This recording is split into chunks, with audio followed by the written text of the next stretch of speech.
Meus irmãos, bom dia. A graça e a paz do nosso Deus, amém?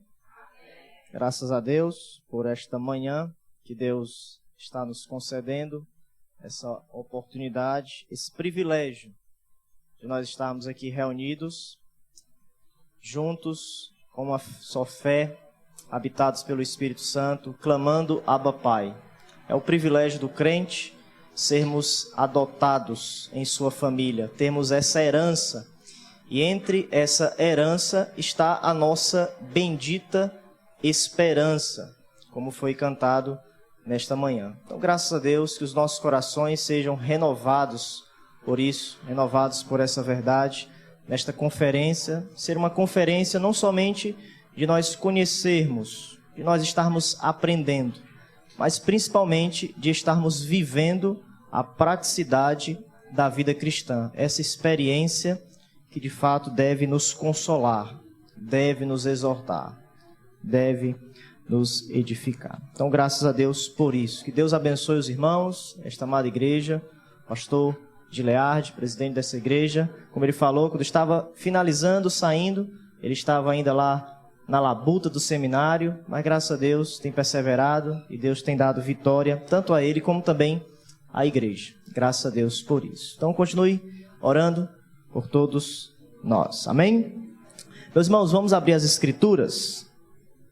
Na primeira epístola de Paulo, como o pastor falou, capítulo 4, 1 Tessalonicenses. Nós vamos, se Deus quiser, neste primeiro momento, meditarmos sobre essa passagem. Capítulo 4, um texto muito conhecido. Vamos ler os versículos 13 ao 18.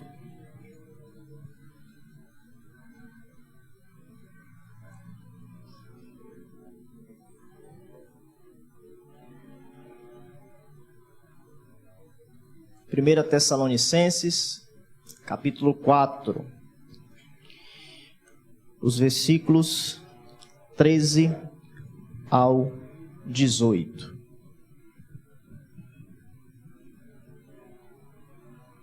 Nos diz assim, a palavra do nosso Deus.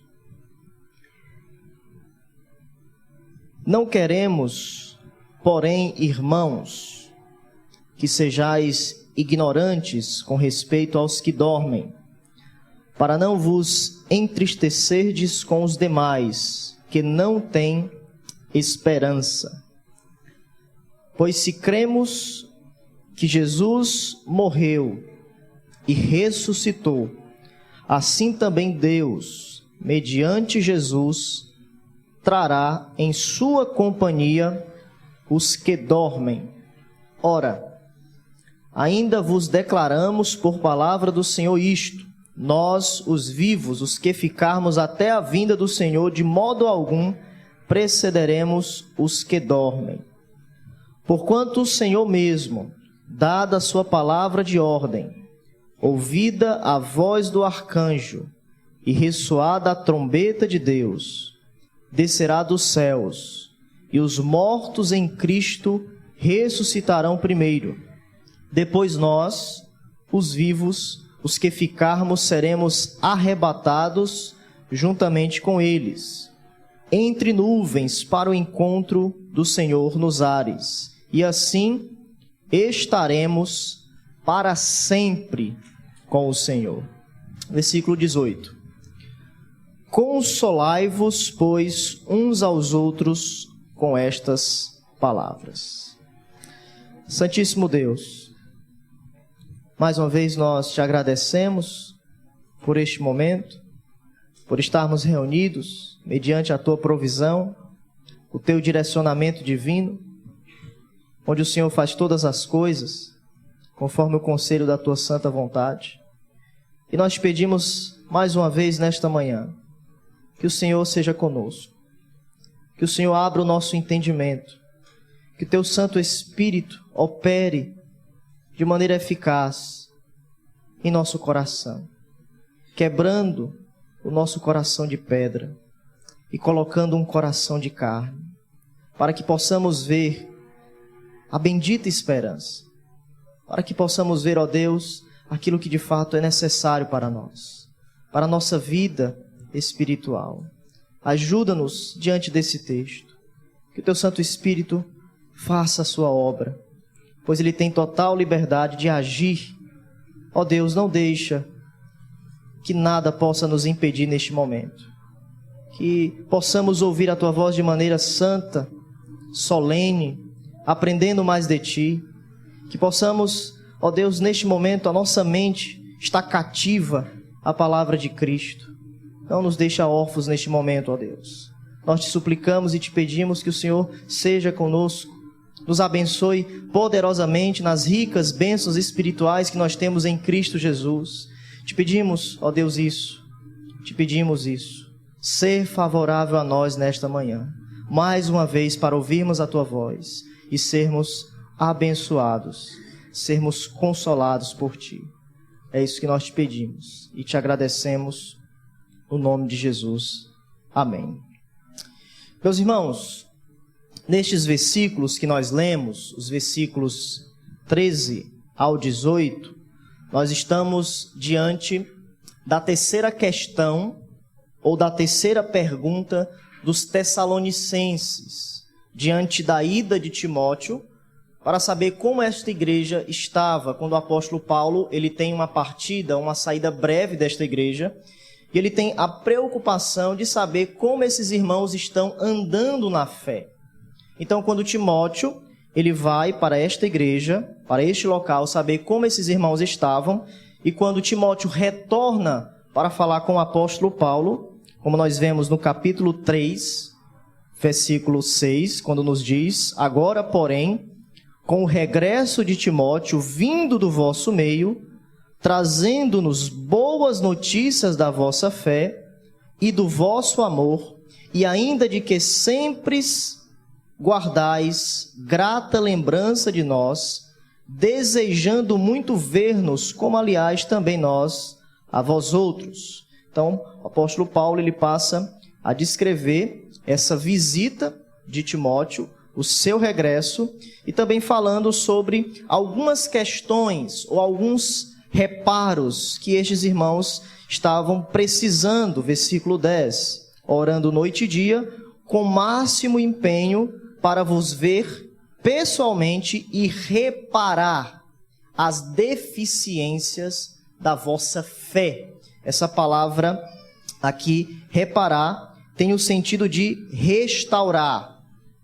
Restaurar aquilo que precisa, as brechas que a nossa fé muitas vezes irão estar em algum momento aberta e alguém precisará fechar essas brechas, restaurar, segundo a maturidade cristã, segundo o conselho, a exortação diante de Deus para nós. Então, uma das questões, ou uma das perguntas que esses irmãos estavam com dúvida, era justamente acerca daqueles que estavam com Cristo, aqueles mortos em Cristo. Então nós temos basicamente 3 perguntas no capítulo 4. A primeira, nos versículos 3 ao 8, a questão de a vida sexual. Nós temos aqui algumas questões do versículo 3 até o versículo 8. O apóstolo Paulo dá algumas recomendações a estes irmãos. E depois, nos versículos 9 ao 12, nós temos a questão do amor fraterno. O apóstolo Paulo vai abordar o pleno significado do amor fraternal. E Paulo, aqui nos versículos que nós lemos, versículos 13 até o 18, ele começa a abordar esta questão do arrebatamento. 1 Tessalonicenses, podemos dizer, contribui mais para a doutrina do arrebatamento do que qualquer outro livro do Novo Testamento. Porque se os irmãos observarem e depois lerem com calma em casa, cada capítulo finalizará com a vinda de Jesus. O apóstolo Paulo sempre coloca esta doutrina maravilhosa sendo entoada aqui nesta epístola maravilhosa. Então, o que esses irmãos estavam pensando quando o apóstolo Paulo estava escrevendo esses versículos? Qual era a preocupação desses irmãos? Com quais questões doutrinárias e práticas o apóstolo está lidando quando ele escreve? Qual era a pergunta, qual era a preocupação desses irmãos ao apóstolo Paulo escrever esses versículos. Então, tudo indica que Paulo está respondendo à preocupação destes irmãos, desta igreja, sobre aqueles irmãos que tinham morrido.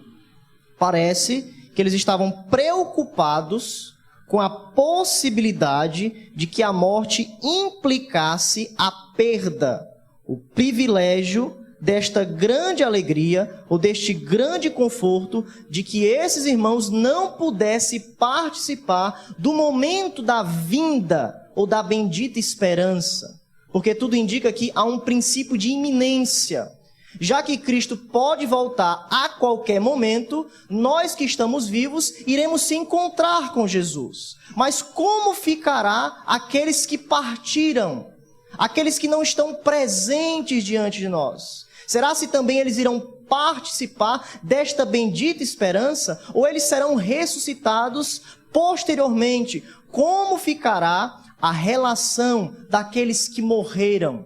Daqueles que partiram? Então, provavelmente, esses irmãos estavam um pouco confusos, não acerca da ressurreição.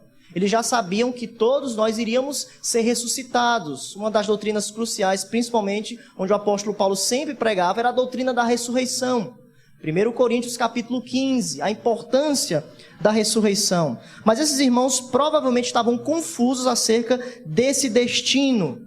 Desses irmãos que tinham partido, que tinham morrido, parece que eles estavam tristes ao pensar que apenas os vivos iriam participar deste retorno, que no caso o apóstolo Paulo vai nos falar sobre o arrebatamento. Então o propósito de Paulo nestes versículos é remover esta possível confusão na cabeça desses irmãos. E através disso ele vai prover consolo com as boas novas de que os mortos em Cristo não terão nenhuma desvantagem quando Cristo retornar. Todos nós seremos arrebatados e nos encontraremos com Jesus Cristo. Então Paulo, diante desses versículos, vai nos ensinar basicamente, eu gostaria de, ao decorrer do tempo, nós vermos 5 verdades sobre o arrebatamento, sobre o que Paulo tem a nos dizer nestes versículos.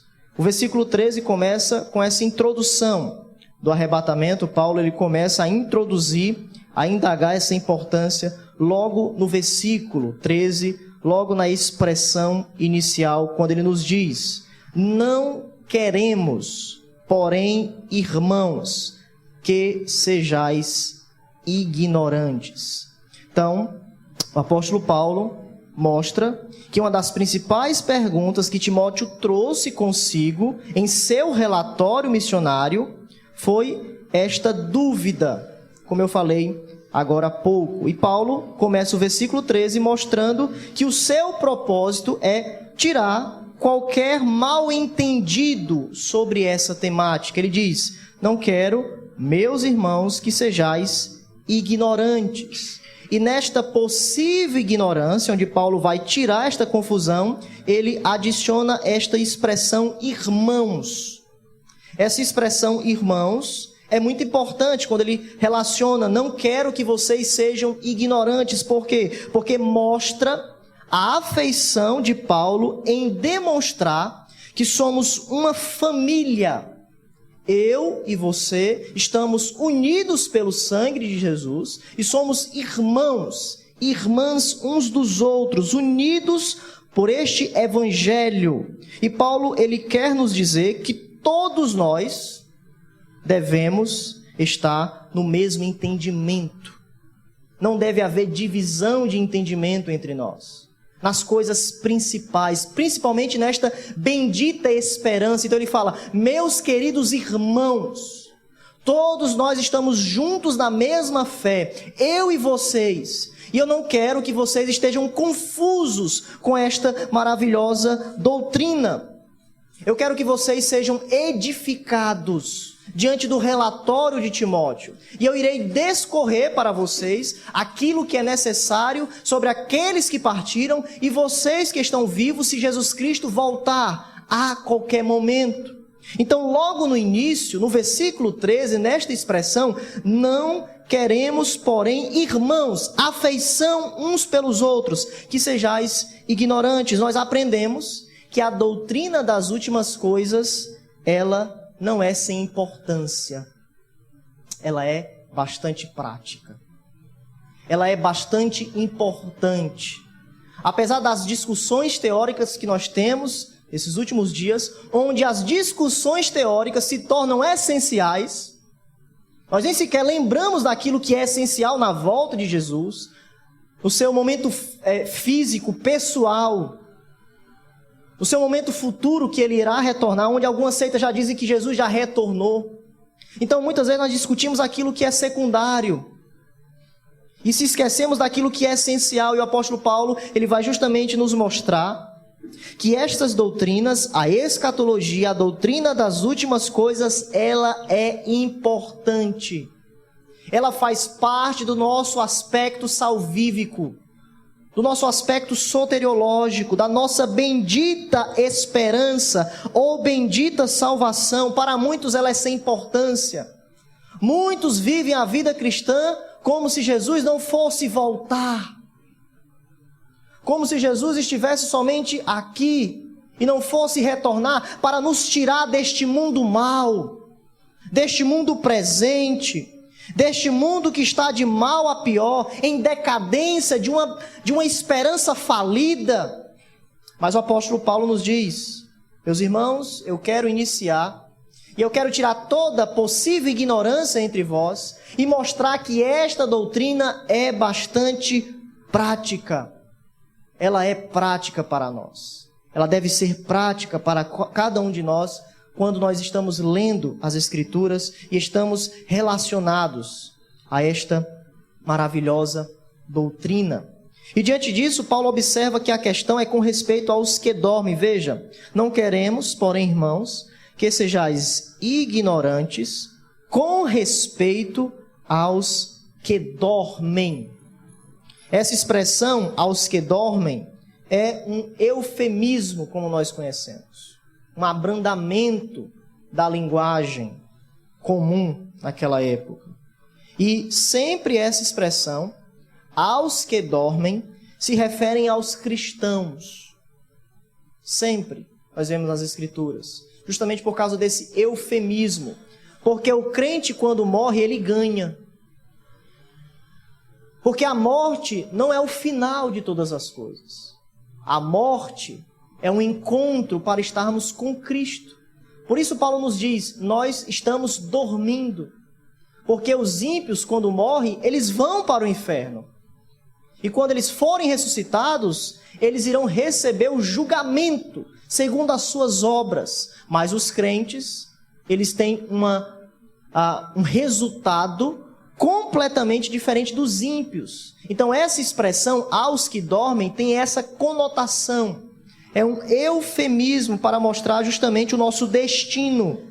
Nós temos vários textos que refletem essa verdade. Por exemplo, na ceia, quando o apóstolo Paulo nos diz, há muitos que estão fracos, doentes e que dormem. Então muitos crentes estavam sendo julgados por causa da sua falta de reverência, ou muitas vezes do seu pecado para com Deus, e Deus quis julgar, tirar desse presente mundo, com o julgamento, a morte. E ele partiu para estar com Cristo. Então, esse sono que o apóstolo Paulo nos fala, com respeito aos que dormem, se referem ao corpo físico, não ao espírito do homem. Quando nós olhamos uma pessoa que está diante da morte, nós olhamos e literalmente nos dá a entender que aquela pessoa está dormindo. É isso que o apóstolo Paulo quer que nós tenhamos em mente. Por quê? Porque o seu espírito, a parte espiritual, partiu para estar com Cristo. Então não há nada aqui, ou em qualquer lugar nos escritos de Paulo, ou até mesmo no Novo Testamento, que sugira a doutrina do sono da alma. Algo que está bastante em voga nesses últimos tempos. A existência inconsciente do crente quando partir e está com Cristo. A Bíblia nos diz que nós estaremos conscientes. Se nós partirmos hoje, nós entraremos, como nos diz 2 Coríntios capítulo 5, verso 8, e habitaremos com o Senhor. Não nos diz que nós dormiremos com o Senhor. Nos diz que nós habitaremos com o Senhor. Então o Novo Testamento indica claramente que os crentes, quando deixam o corpo, eles irão habitar com o Senhor em consciência, vivos perante Cristo, esperando o seu retorno. Esperando o seu retorno. E Paulo prossegue ao afirmar que os crentes não deveriam se entristecer como os pagãos. Veja, com respeito aos que dormem, para não vos entristecerdes como os demais, que não têm esperança. Então o que é que Paulo está fazendo aqui? Paulo está ligando a dor dos Tessalonicenses, que eles estavam sentindo, quando muitas pessoas ou muitos crentes, os seus companheiros na fé, estavam morrendo. Eles estavam se entristecendo. A dor da morte é presente por conta da consequência do pecado. Nós não fomos criados para morrer. Nós fomos criados para a vida eterna. Porém, o pecado, ele colocou, segundo a providência divina, esse destino para nós, os resquícios do pecado. Então Paulo está ligando essa dor desses crentes aos seus falecidos com os pagãos. Ele está dizendo, os pagãos também se entristecem. Os pagãos também sentem tristeza quando os demais morrem. Mas Paulo nos diz que a nossa tristeza não é como os demais, ou seja, não é como os ímpios. Não é como os pagãos, ou seja, todos os homens choram com seus entes queridos quando morrem. Mas os crentes não sofrem como os pagãos. Os crentes não têm a mesma tristeza que os pagãos possuem diante da morte. Porque o apóstolo Paulo nos diz, os que não têm esperança. A tristeza dos ímpios é sem esperança. A tristeza dos incrédulos não tem uma saída, não tem nada que possamos enxergar. Lá na frente, no final do túnel, algo que nos possa dar esperança verdadeira, que possamos nos apegar verdadeiramente em saber que há algo novo após a morte, há novos céus e nova terra, como nós cantamos aqui nesta manhã. E Paulo nos diz que esse desespero em face da morte, para os crentes, é uma esperança em face da morte. Enquanto os ímpios não têm esperança, têm desespero, têm uma tristeza profunda, os crentes têm uma tristeza, mas ao mesmo tempo têm uma dor que é temperada, que é controlada pela esperança. A nossa dor, a nossa tristeza é temperada pela bendita esperança. Não haverá mais dor, não haverá mais luto, não haverá mais lágrimas, não haverá mais pranto. Então, enquanto nós estamos perecendo neste mundo, devemos olhar para frente. Devemos olhar para o autor e consumador da nossa fé, porque os ímpios só olham para essa terra. Eles só olham para baixo, mas os crentes vivem olhando para o alto, crescendo espiritualmente, vivendo a cada dia com Cristo, buscando as coisas lá do alto, onde Cristo vive, onde Ele está à direita de Deus. É lá onde está o nosso socorro, a nossa fé, a nossa busca, é à direita de Deus, olhando para o sacrifício de Cristo, para o seu retorno e sabendo que a dor vai passar. A dor não será para sempre. A dor terá um ponto final para nós que estamos nesta bendita esperança. Esperança verdadeira. Então, meus irmãos, não é errado nós termos tristeza. Nós devemos ter tristeza. Porque nós fazemos parte desse mundo. Nós devemos nos entristecer quando nós perdemos um ente querido, aquele que está em Cristo. Devemos, mas ao mesmo tempo, meus irmãos, essa dor deve ser temperada, controlada pela essa esperança. Ou seja, a esperança da ressurreição corporal na vinda de Cristo. Esta é a nossa esperança. Nós seremos ressurretos. Da mesma forma que Cristo foi,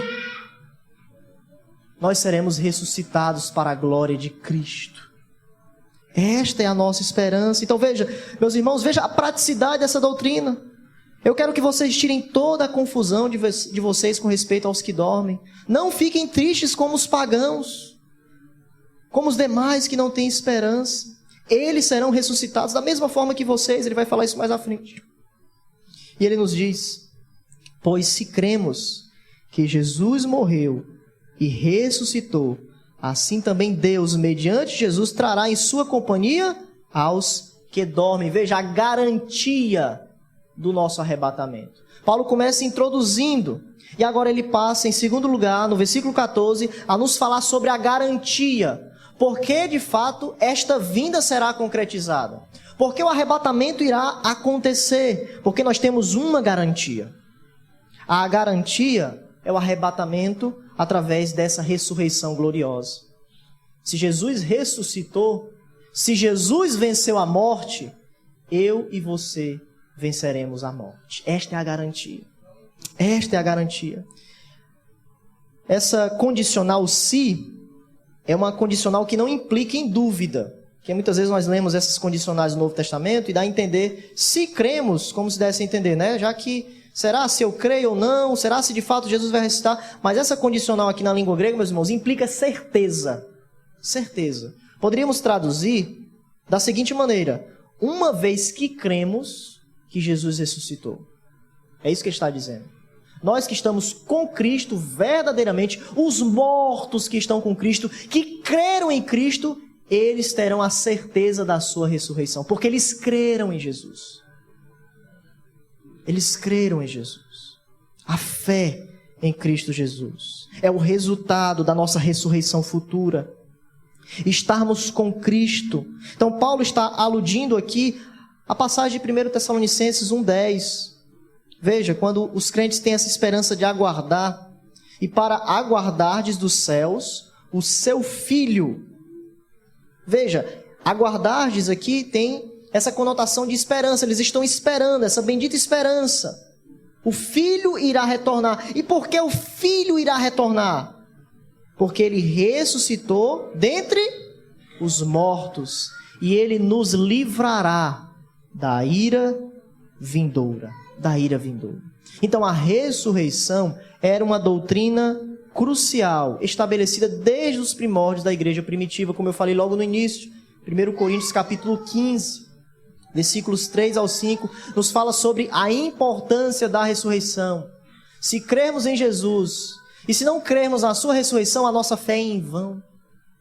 Nós precisamos crer na morte, na ressurreição e no seu retorno. Essas verdades estão ligadas tanto à humilhação de Jesus, como também à exaltação de Jesus. A sua exaltação começou na sua ressurreição.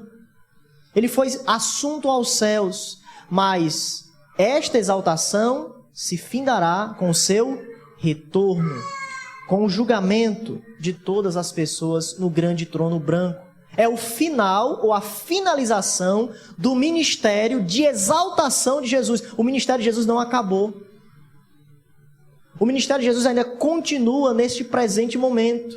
Através do seu Espírito em nós, pregando o Evangelho, nós estamos acompanhando o ministério vitorioso de Jesus. E será concluído com o seu retorno, o julgamento final de todas as coisas. Então veja que essa verdade estabelecida, Paulo liga nessa garantia do nosso arrebatamento. O propósito desta declaração de abertura é mostrar a eles que esta doutrina central está no centro da nossa vida cristã. Está no centro. Se nós estamos com Cristo, cremos verdadeiramente nesta ressurreição, que Cristo venceu a morte, a esperança cristã, meus irmãos, da mesma forma está ancorada nessa verdade absoluta.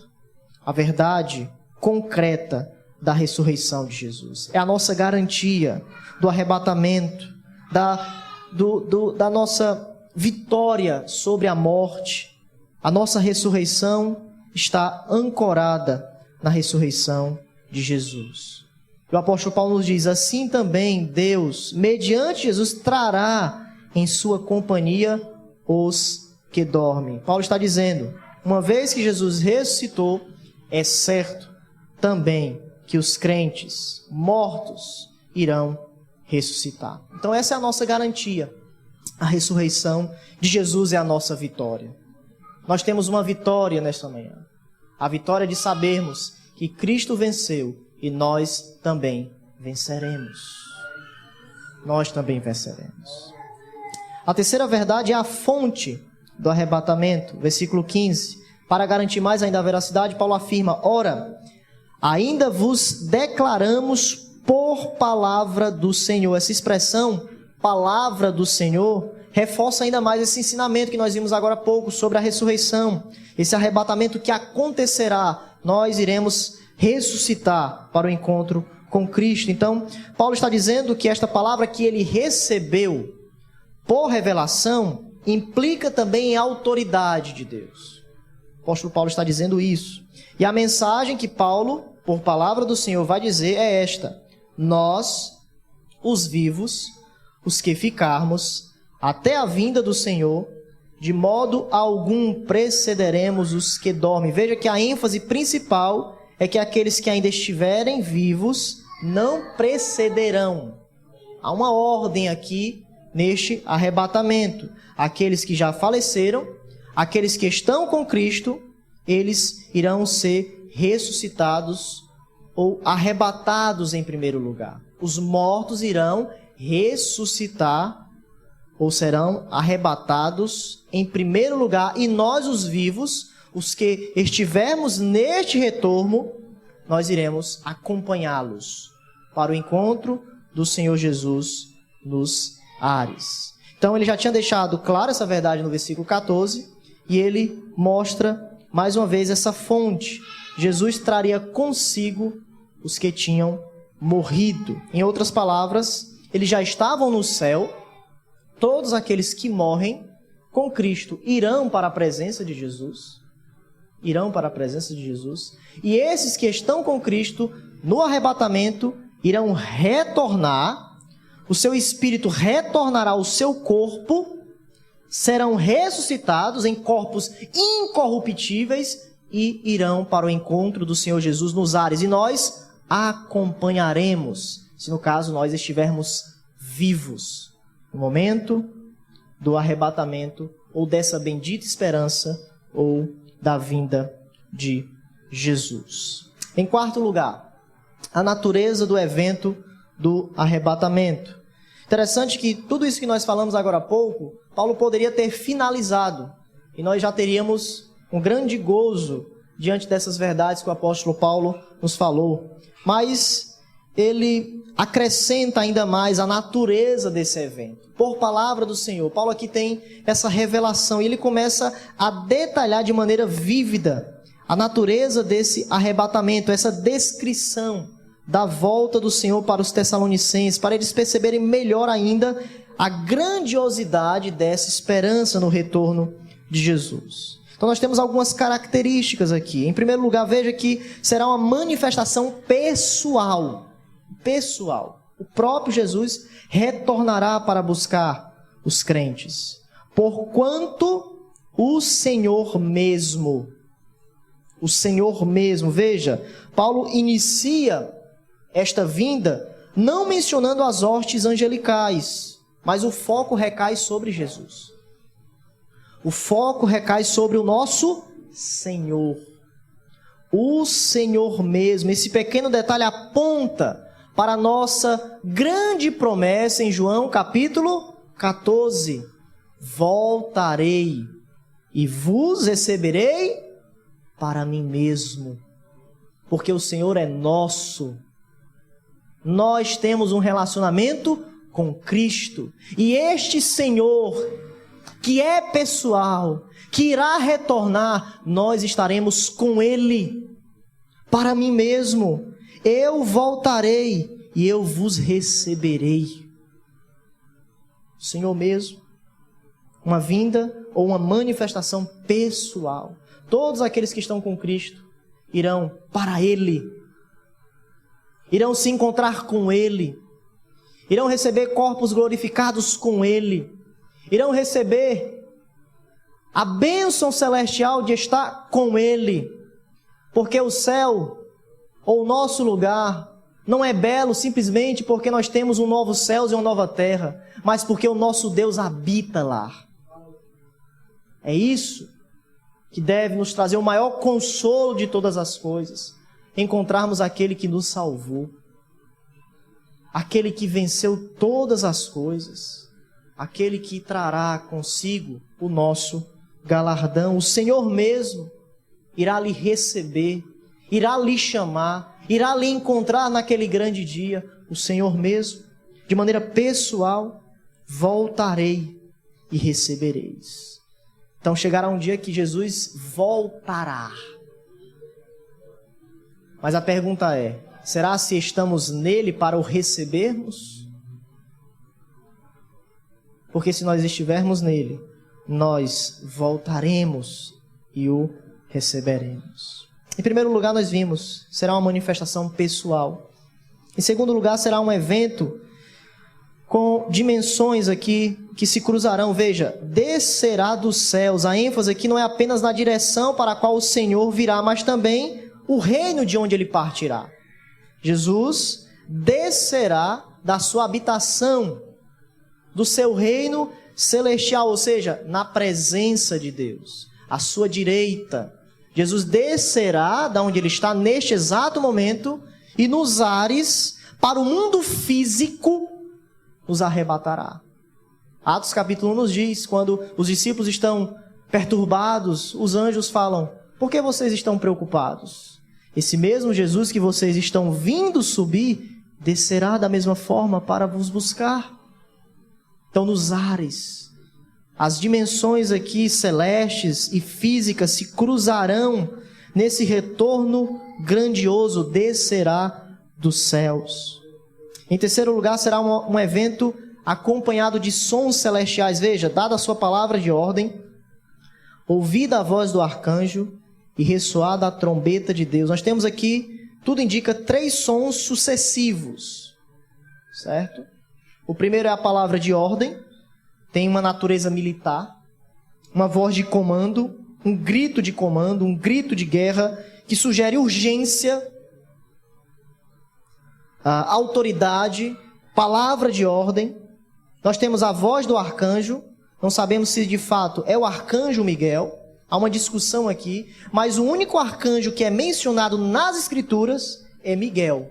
Nós não sabemos se existem outros arcanjos, mas na revelação escrita, apenas Miguel é chamado de arcanjo, aquele que, segundo Daniel, de maneira especial, trabalha com Israel. Apocalipse 12 nos diz isso também, quando ele está pelejando, lutando ali pelos filhos de Deus, no caso, o povo de Israel. Então, por conta desta revelação, que apenas Miguel é mencionado como arcanjo, alguns acreditam que esta voz, que ecoará a palavra de ordem, será Miguel.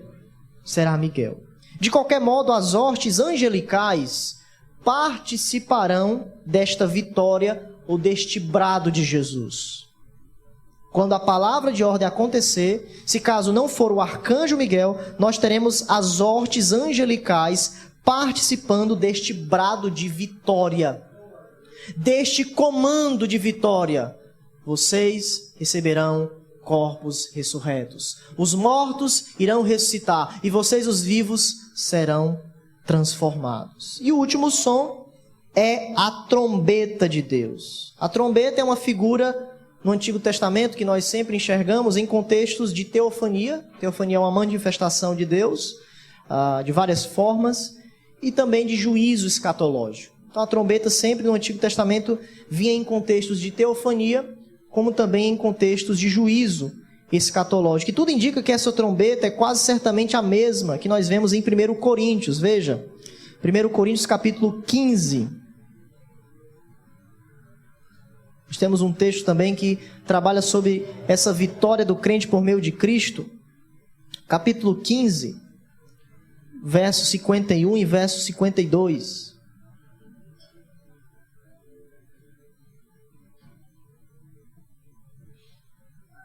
Verso 51 nos diz: eis que vos digo um mistério. Veja, um mistério é, nas Escrituras, algo que estava escondido e agora foi revelado. Então, o mistério aqui que foi revelado é justamente o arrebatamento. Nem todos dormiremos, mas transformados seremos todos.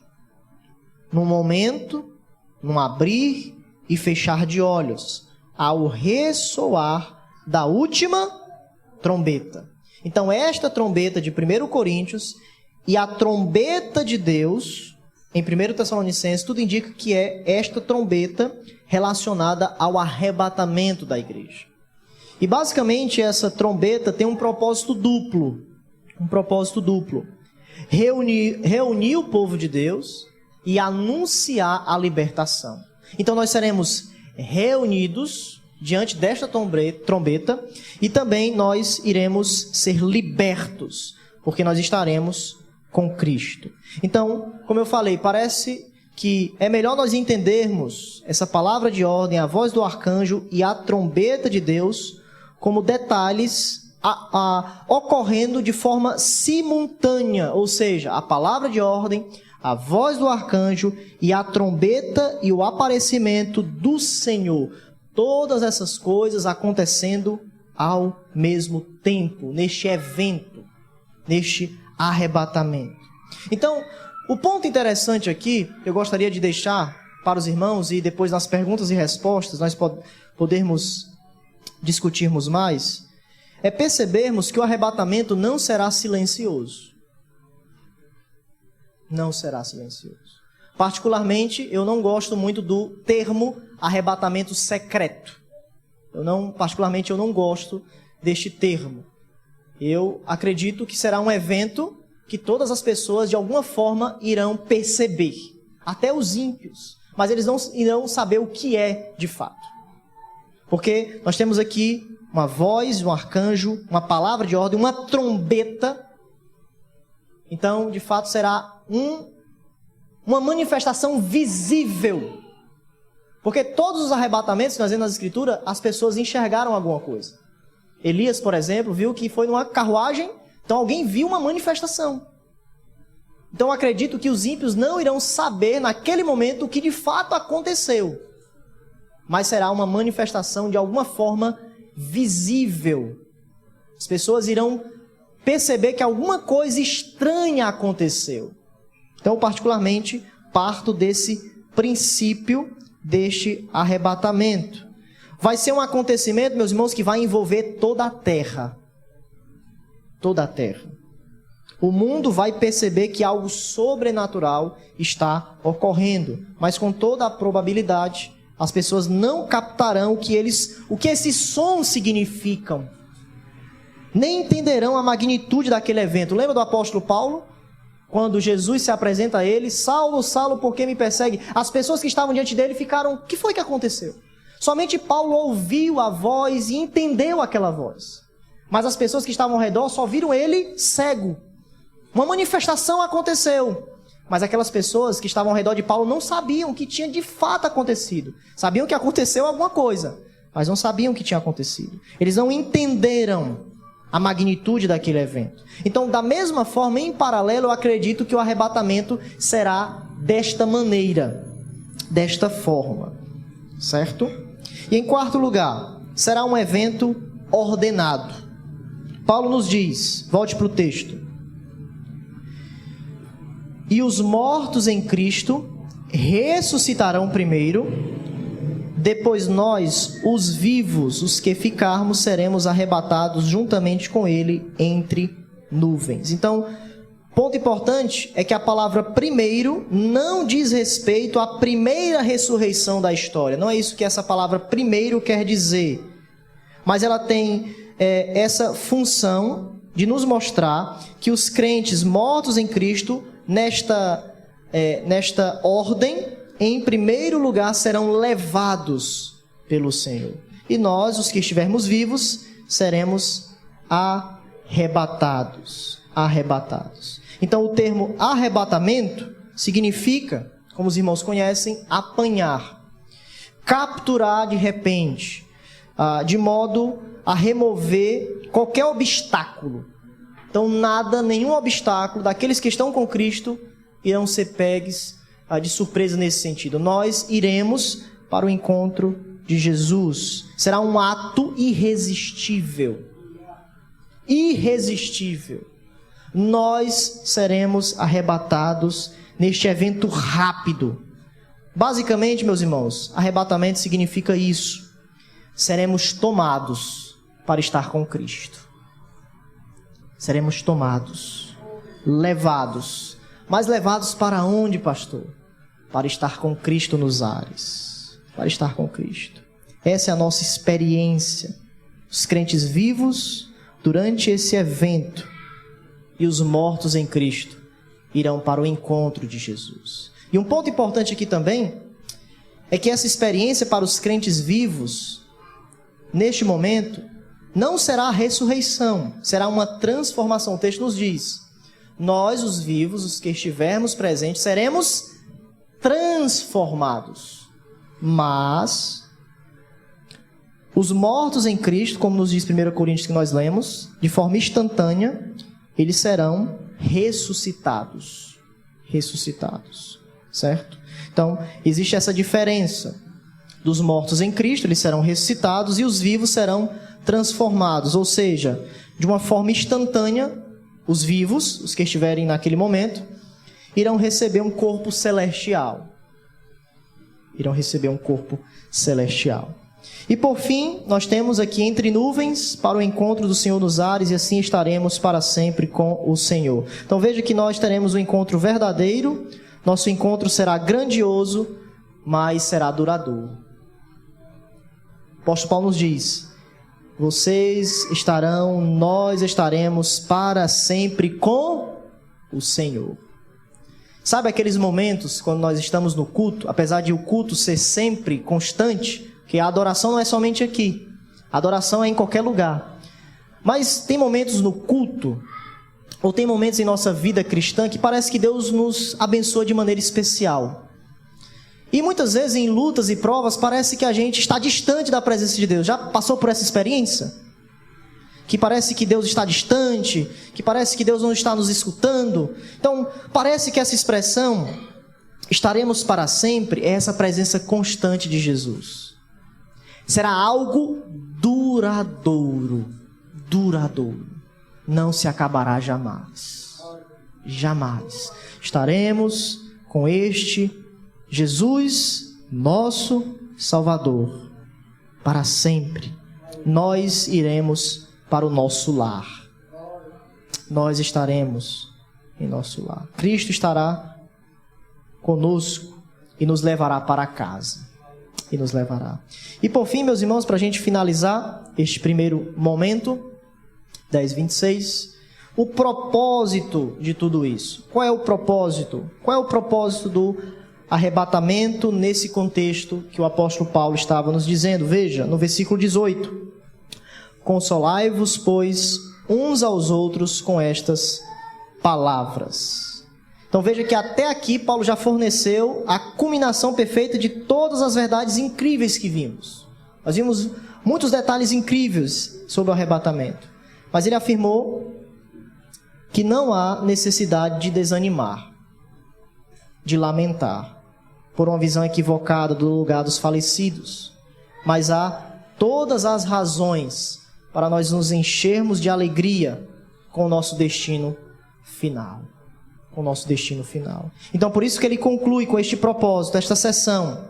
E ele conclui com uma missão. Nós temos, poderia dizer, temos a missão evangelística. Eu diria que nós temos aqui uma missão escatológica. A missão escatológica do crente é nós estarmos uns aos outros, encorajando e sabendo que quando Cristo retornar, será o nosso conforto por excelência. Essa é a missão escatológica da igreja.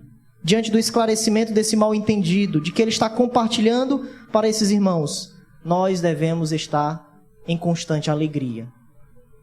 Exultação. A igreja precisa ser consolada e ter seus medos aplacados. Medos, temores, tristezas da vida, ansiedade, depressão, tudo isso irá findar. Nós precisamos ser consolados com a mensagem, com o conforto de Jesus. Consolai-vos uns aos outros com estas o quê? Palavras. Que foi tudo o que nós falamos agora há pouco. Essa palavra, essa vinda, esse retorno. Voltarmos, recebermos a Jesus. Nossos corpos ser revestidos de incorruptibilidade. Tudo isso, meus irmãos, deve trazer consolo para nós.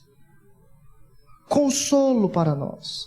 A dor, a tristeza, através do Evangelho é revestida. É revestida. Teremos perdas neste mundo. Mas aqueles que estão em Cristo também terão reencontro. Um dos reencontros é os que morreram e estarão com Cristo. Podemos dizer que também, aqui, diante disso, será o arrebatamento, uma volta, mas também um reencontro. Nós seremos unidos àqueles que morreram, aqueles que no momento presente teve tristeza, mas como eu falei agora há pouco, é controlada, balanceada com essa bendita esperança. Meus irmãos, no Evangelho não há perda completa. Não há perda completa. As consequências são dolorosas, mas se nós estivermos no Evangelho, não teremos perdas completas, ou seja, não estaremos no julgamento final como os ímpios. Não importa o que você fez, se você se arrependeu dos seus pecados, o Evangelho restaura a sua vida. O Evangelho traz consolo para o seu casamento. O Evangelho traz consolo para a disciplina de filhos. É só nós olharmos para este Evangelho, para este consolo. Muitas vezes nós olhamos para a perda. E nós ficamos dentro de um túnel, dentro de um abismo e não conseguimos mais sair, porque nós só olhamos para a perda, para as consequências. Olhe para as consequências, mas também olhe para o Evangelho. Olhe para o conforto. Olhe para a reversão da queda, que é o Evangelho de Jesus, que nos leva direto ao Pai. Perdoados por Ele, Abba Pai, vocês são habitados pelo Espírito, vocês foram remidos e lavados pelo sangue de Cristo. A maior mensagem, alegria do que esta? Não há, meus irmãos. Diante das perdas que nós teremos nesse mundo, nós teremos. Eu sou sincero para os irmãos, eu não quero trazer um evangelho onde é paz e amor. Jesus te ama e tem um plano maravilhoso para a tua vida. Ele tem, mas terá muitas dificuldades no caminho. Mas diante das dificuldades, das perdas, o evangelho precisa ser estimulado em nosso coração. Esse conforto precisa ser estimulado uns aos outros com essa verdade incrível. Meus irmãos, como eu falei, a mensagem escatológica é boas notícias que devem ser espalhadas em nossa igreja. Boas notícias devem ser espalhadas. Diante do caos que o mundo está aí a cada dia pregando, enfatizando, nós devemos fazer o contrário. Vai haver julgamento, mas aqueles que estão com Cristo, há mensagens maravilhosas. Há conforto verdadeiro. Nós recebemos um grande presente. Você recebeu um grande presente. E você deve ter o desejo de compartilhar com as pessoas que você conhece. Compartilhe este consolo. Compartilhe este consolo em primeiro lugar a você mesmo. Diante das perdas da sua vida, olhe para você e diga: a palavra de Deus me diz que eu sou consolado por Cristo Jesus. Faça como o salmista do Antigo Testamento. Fale consigo mesmo. Pobre alma, pecadora alma, olhe para as promessas de Cristo, que eu pare de incredulidade e que eu olhe para o conforto verdadeiro. Pregue para você mesmo. O evangelho precisa ser pregado para si, não é só para os outros. O evangelho é para nós. É tanto para crentes como para descrentes. Todos Todos os dias nós precisamos do Evangelho. Todos os dias. Todos os dias. E diante dessa pregação interna para si, compartilhe de maneira proporcional Cristo, que é infinitamente melhor do que qualquer presente passageiro. Esse é o verdadeiro consolo, meus irmãos. Tudo que recebemos nessa vida, tudo que conquistamos é passageiro. É passageiro. Mas aquilo que é eterno deve ser o nosso constante conforto. O nosso constante conforto. Então, a principal felicidade do arrebatamento é esta: estar com o Senhor. Vê-lo como Ele é. Viver com Ele e desfrutá-lo para sempre. Desfrutá-lo. Se muitas vezes em nosso desfrute nessa vida o pecado interrompe essa comunhão, naquele dia o pecado não irá mais nos interromper. Se algo atrapalha a sua vida neste momento, naquele grande dia, você que está com Cristo, chegará o dia que nada poderá lhe atrapalhar. Será uma comunhão ininterrupta, nada poderá atrapalhar. O seu coração será inteiramente de Cristo. Esse deve ser o nosso conforto na morte, perante a morte, e dos irmãos que morreram, e nós que estamos vivos se Cristo vier nos arrebatar. Devemos compartilhar estas palavras. Estas palavras. Concluímos com 3 aplicações breves. Em primeiro lugar, através da doutrina do arrebatamento, aprendemos que podemos ter certeza na vida cristã. Meus irmãos, a promessa da vinda de Cristo é certa, porque Ele venceu, Ele ressuscitou dos mortos. E diante disso nós podemos ter certeza na vida cristã. Certeza de que aquilo que Deus falou em Sua palavra é verdadeiro, é para nós. Nós devemos estar a cada dia supridos com essa palavra, essa revelação de Deus, essa certeza de que Deus está conosco, de que Ele quer nos abençoar através da Sua palavra. Mas o que nós precisamos fazer é termos fé na palavra de Deus e acreditarmos que, de fato, Deus está nos abençoando. Então, através dessa doutrina, nós aprendemos que podemos ter certeza na vida cristã. Em segundo lugar, através da doutrina do arrebatamento, aprendemos que teremos uma grande reunião. Nós estamos aqui diante de uma grande reunião, mas terá outra grande reunião. Outra grande reunião. A vinda gloriosa de Cristo nos reunirá com os entes queridos falecidos em Cristo. Pessoas que você nem sequer conheceu, naquela grande reunião você há de conhecer.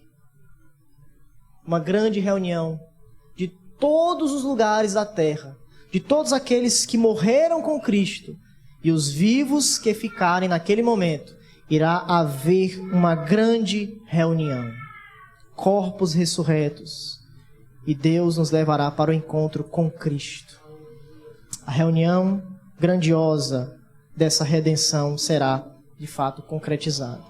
E por fim, em terceiro lugar, a doutrina do arrebatamento, nós aprendemos sobre o seu valor prático. O valor prático da vinda de Cristo é esperança. É conforto para os crentes, agora e futuramente. Em tempos de dor, não esqueça, em tempos de dor, olhe também para o conforto de Jesus. Se você somente olhar para a sua dor, você não irá conseguir vencer a sua dor. Não esqueça isso. Nós precisamos aprender com o sofrimento. A dor, o sofrimento, a tristeza nos ensina. Uma delas é a tristeza de Deus, que nos conduz ao arrependimento. Então, há pontos positivos no sofrimento. Como nós devemos viver com esse sofrimento é o grande X da questão. Porque sofrer, nós iremos sofrer. Nós iremos sofrer. Agora, como eu irei sofrer? Essa é a grande questão. E um dos remédios é justamente o consolo de Jesus. Consolo. Não esqueça isso. Olhe para a dor, veja o que Deus quer lhe dizer, mas também olhe para a esperança, o conforto agora e presente e futuro diante da vitória de Cristo para nós.